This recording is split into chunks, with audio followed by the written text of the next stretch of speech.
2019 season was a whirlwind.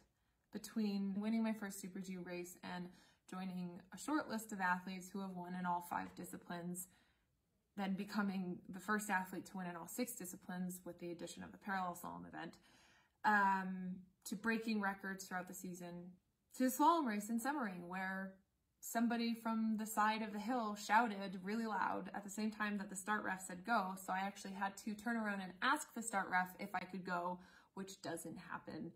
And then the first 5 gates of that course, I was kind of more worried about whether I was going to be disqualified from missing the start window. Not ideal. Then at World Championships, when my coach's flights were delayed getting to Ore, so they didn't actually arrive until 4 a.m. the morning of my first race, which was the Super G. And I barely squeaked ahead of Sofia Goggia to win that race and nearly punched a gate out of the ground in order to do it.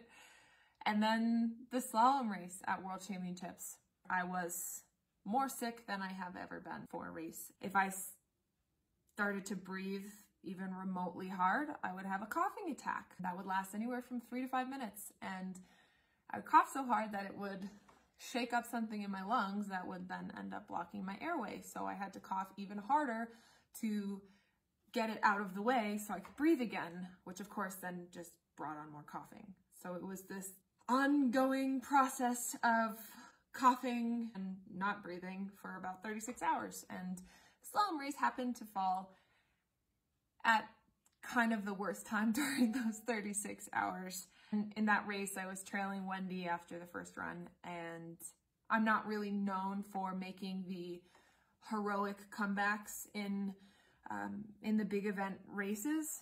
So looking back, that's one of my probably proudest moments in my career, was being able to not only make the comeback in that race, but also being able to overcome essentially holding my breath for the entire day.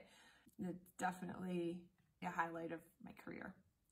Throughout all of the records and the wins and the hype and everything, my team and the people around me, closest to me, did the most amazing job of helping me stay focused on our goals, which was simple and is simple. It's stayed the same for as long as I can remember.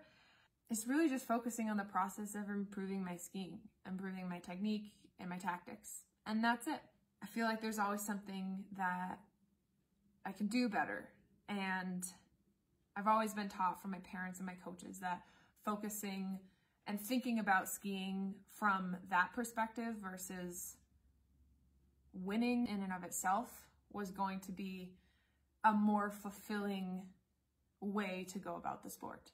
And it's true.